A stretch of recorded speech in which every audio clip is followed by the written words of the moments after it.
Hello viewers, एक बार फिर आपके सामने डॉक्टर जाहिद अंसारी एक और तेल का केस और करंट न्यूज़ के साथ कि कोरोना के 5 साल के बाद एक और नया वायरस जो कि अगेन चाइना के अंदर इंट्रोड्यूस हुआ है।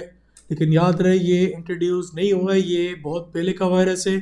इसका नाम HMP वायरस है। ये इसका शॉर्ट फॉर्म है। इसका फुल फॉर्म ह्यूमन मेटा नीमो वायरस। ये वायरस चाइना के नॉर्थन स्टेट के अंदर पाया गया और चाइना में इमरजेंसी नाफिज हो चुकी है और लोगों में पैनिक की कंडीशन है। लेकिन पैनिक की कंडीशन उनके हेल्थ मिनिस्टर ये बात बावर की है कि विंटर में, सर्दी में वैसे भी नज़ले ज़ुकाम और चेस्ट इन्फेक्शन का फ्लो वैसे भी ज़्यादा होता है, तो पैनिक होने की कोई ज़रूरत नहीं है। ये वायरस मिक्स हो चुका है।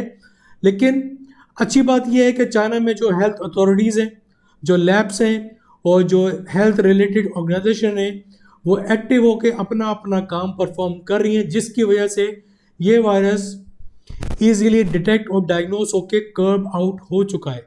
लेकिन बात यह है कि चाइना की बॉर्डर से रिलेटेड जो दूसरे कंट्रीज़ हैं, इसमें कंबोडिया, इंडिया और दूसरे कंट्रीज़, उसके अंदर भी इसके कोई असरात यानी पेशेंट्स पाए गए हैं। इंडिया इसको स्ट्रेट अवे डिनाई कर रहा है कि हमारे पास कोई HMP वायरस के पेशेंट्स नहीं हैं। याद रहे, ये HMP वायरस सबसे पहले 2001 में डिटेक्ट हुआ था और यूके इसका बेस पॉइंट था।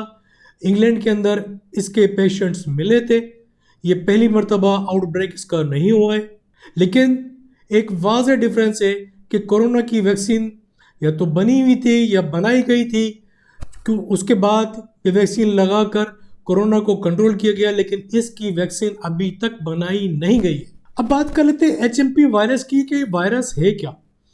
ये थोड़ी सी मेडिकल टर्मिनोलॉजी में यूज़ करूँगा DNA लेवल पे, क्योंकि अब तक आप DNA सुनते आए हैं, तो ह्यूमन DNA होता है, इसी तरह इस वायरस का भी DNA है।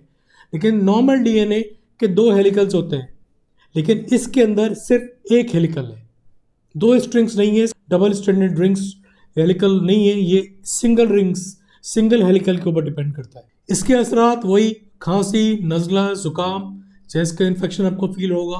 तो ये आपको निमोनिया या RTI मतलब रेस्पिरेटरी ट्रैक्ट इन्फेक्शन के अंदर आपको मिक्स सिम्टम मिलेंगे। आपको पता नहीं चलेगा HMP वायरस ने इफेक्ट किया है, या इवन कोरोना का भी सिम्टम यही थे। जब तक कि कोरोना को अपने टेस्ट निकल लिया, आपको उसके भी सिम्टम आपको इसी तरह से मिलते थे। उसकी भी निशानदेही आपको ऐसे मिक्स एंड मैच होती थी कि आप डिटेक्ट नहीं कर पाते थे। और अब भी मैं इस टाइम पाकिस्तान बेस्ड हूँ, इंडिया पाकिस्तान और सब कॉन्टिनेंट में अभी भी लोगों को नहीं पता कि बैक्टीरियल इन्फेक्शन क्या होता है और वायरल इन्फेक्शन क्या होता है।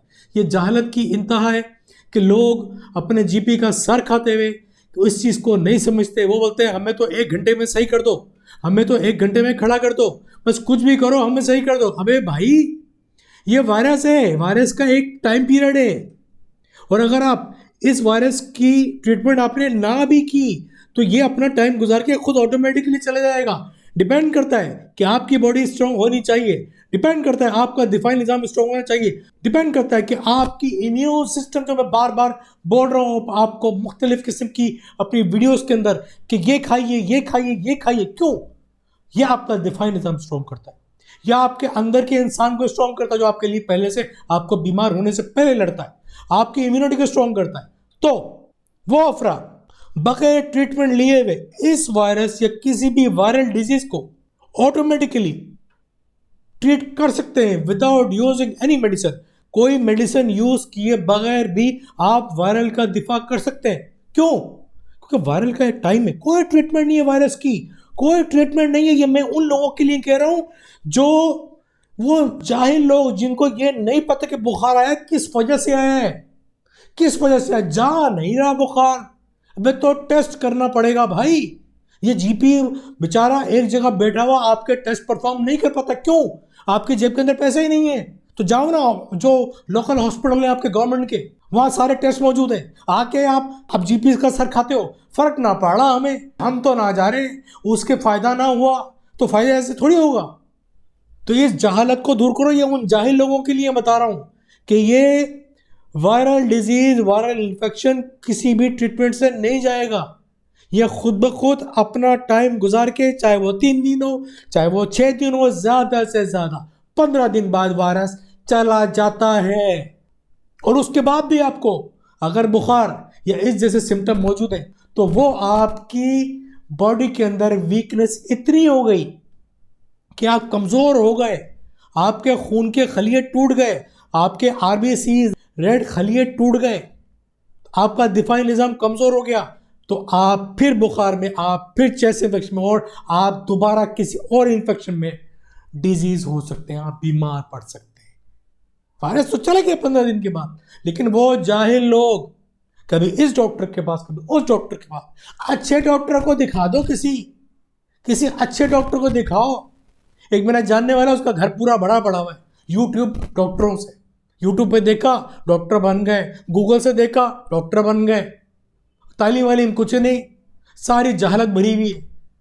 तो टॉपिक बड़ा हो गया, वापस आ जाता हूँ भाई साहब। उम्मीद है समझ गए होगे कुछ ना कुछ।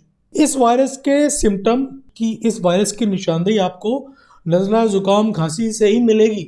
याद रहे, ये स्पेसिफिकली छोटे बच्चों या बूढ़े हजरात के ऊपर ज़्यादा इफेक्ट करता है। स्पेशली ये 2 एज ऐसी है कि अगर पेशेंट आपका ऑन टाइम ट्रीट नहीं हुआ तो ये जानलेवा हो सकता है इन दोनों फैमिली रिलेशंस के लिए। आप कोई भी बच्चा, छोटा बच्चा, कोई भी बूढ़ा, ये 2 एज ऐसी हैं कि इसके अंदर इजीली अगर आपको सही तरह ट्रीटमेंट नहीं मिली, ये जानलेवा हो सकता है। याद रहे, WHO वर्ल्ड हेल्थ ऑर्गेनाइजेशन ने अभी एक्टिवनेस नहीं दिखाई है, क्योंकि ये इतना ज़्यादा आउटब्रेक नहीं हुआ है, इतना ज़्यादा फैला नहीं है। तो लिहाजा आप भी कंट्रोल में रहें, आप भी पैनिक ना करें, आप भी सिर्फ अपने खुद पे और अपनी फैमिली फ्रेंड्स के ऊपर तवज्जो दें, और जितना हो सके इस वीडियो को सुनकर आप लोगों को आगाही दें कि पैनिक होने की ज़रूरत नहीं है। सिर्फ नज़ले ज़ुकाम से ट्रीट होते हुए अगर ये कुछ दिन तक मुसलसल दवाओं लेने के बावजूद भी रुका हुआ है तो परेशान नहीं है। आप लेबॉर्ट्री से टेस्ट कराइए डॉक्टर की इंस्ट्रक्शन के मुताबिक, और इस किस्म के जो बीमारियां हैं उसको सॉर्ट आउट करें। अब याद रहे, ये नमूनिया भी हो सकता है, और इस वायरस की क्योंकि इतना ज़्यादा इसका इफेक्ट नहीं है, ये आता है और चले जाता है, यही वजह है कि 3 से 6 दिन में ये चला जाता है। और दूसरे वायरस उनकी मुद्दत 15 दिन तक है, तो ये 3 से 6 दिन वाला क्या करेगा, ठीक है, लेकिन ये इफेक्ट आपके रेस्पिरेटरी सिस्टम, आपके चेस्ट को ही इफेक्ट करेगा। तो इसकी कॉम्प्लिकेशंस के अंदर निमोनिया एक वो कॉम्प्लिकेशन है, वो बीमारी है जो कि जानलेवा हो सकता है अगर सही टाइम पे सही ट्रीटमेंट नहीं मिली। तो पैनिक होने की ज़रूरत नहीं है, और अपने डॉक्टर पे ट्रस्ट करें। जिसको भी आप दिखा रहे हैं, डॉक्टर चेंज ना करें, क्योंकि एक ट्रीटमेंट में, एक विजिट में कोई भी खुदा नहीं है, कोई भी भगवान नहीं है, कोई भी फरिश्ता नहीं है कि आपको दवा दी और आपको एक ही खुराक में सही कर देगा। ये अपने दिमाग को तब्दील कीजिए, अपनी जहन के अंदर जो आपके गंद भरी हुई है उसको पॉजिटिव कीजिए। अब ये बात और है कि मेरी ये वीडियो कौन से जाहिल लोग सुन रहे हैं, कौन से पढ़ लिखे लोग सुन रहे हैं, तो ये लोग सबके लिए हैं। आगाही हासिल करें, अपने दिमाग को सही करें, अपनी नॉलेज को सही करें, जहालत को दूर भगाएं। अब याद रहे कि चाइना से रिलेटेड जो बॉर्डर है, कंबोडिया, ताइवान और हांगकांग, इन 3 कंट्री के अंदर इस वायरस के पेशेंट्स मिले हैं, इस वायरस के मरीज मिले हैं। तो बॉर्डर के साथ साथ ये चीज़ फैल रही, जैसे कि वुहान चाइना का वो शहर था जहाँ से कोविड की इब्तिदा हुई। कल्प्रिट नहीं है वो, ये तो वायरस है, कहीं भी हो सकता है, दुनिया उनको ब्लेम कर रही है, लेकिन कोविड के आउटब्रेक के अंदर चाइना का कोई रोल नहीं है। अब चाइना का सब कॉन्टिनेंट का कोई बंदा आ रहा है, जा रहा है, पता नहीं ये कहानी किस तरफ चली है, लेकिन हाँ, इस कोविड के सिलसिले में लोग माल कमा गए, मिलियनर बन गए, बिलियनर बन गए, कि लोगों को कैसे चूरन चटनी बेचनी है सब ने बेचा, सब ने ढेर भर के खाया। क्या बात है। लेकिन सैल्यूट टू दोज ऑर्गेनाइजेशन, और मैं इस वाक़े का गवाह हूँ कि मैं उस टाइम पाकिस्तान में था, क्योंकि मैं टर्की में रहता हूँ, मैं पाकिस्तान में था। मैंने पाकिस्तानी आवाम की एक दूसरे से मोहब्बत, एक दूसरे की मदद लाइव देखी है, कि वो फलाही इदारे, वो चैरिटेबल ऑर्गेनाइजेशन कहीं नज़र नहीं थी, क्योंकि वो काम तो कर रहे थे बेचारे, लेकिन वो कहीं नज़र नहीं आ रहे थे। क्यों? क्योंकि हर गली में लोगों ने चैरिटी खोली हुई थी, हर गली में वो राशन का पैकेट कहीं ना कहीं पहुंचा के आ रहे थे, हर गली में वो लोगों की इमदाद कर रहे थे। गरीब को गरीब की इमदाद करते हुए भी देखा, और यहाँ पे उन हराम खोरों को भी देखा कि वो लोगों से बैग्स कलेक्ट करते हुए वो राशन की दुकानों पे बेचते हुए भी नजर आए। ये वो बेहिस लोग थे जिन्होंने इस कोविड का सही तौर पे फ़ायदा उठाया और अपनी जेबें गर्म की, लेकिन अपनी कब्र को भी भारी कर लिया। तो ये एक न्यूज़ थी इस एक और जानलेवा आउटब्रेक वायरस के बारे में। पैनिक ना करें, सिर्फ तवज्जो रखें, अपनी सेहत का ख्याल रखें, अपनी ग़िज़ा का ख्याल रखें। अगर आप अंदर से स्ट्रॉन्ग है तो किसी किस्म का वायरस आपको नुकसान नहीं दे पाता। तो इसी वीडियो के साथ, इसी जानकारी के साथ वीडियो बंद करता हूँ, इस आज़म के साथ कि आप अपना, अपने इर्द गिर्द का, अपनी फैमिली का, अपने फैमिली फ्रेंड्स का, अपने पड़ोसियों का, और जहां आप काम करते हैं वहां उन लोगों का ख्याल करें। उम्मीद है वीडियो आपको पसंद आई है तो लाइक कीजिए, चैनल को सब्सक्राइब कीजिए, और अगर सब्सक्राइब कर रहे हैं तो बेल आइकन को क्लिक करना नहीं भूलें। Thank you very much.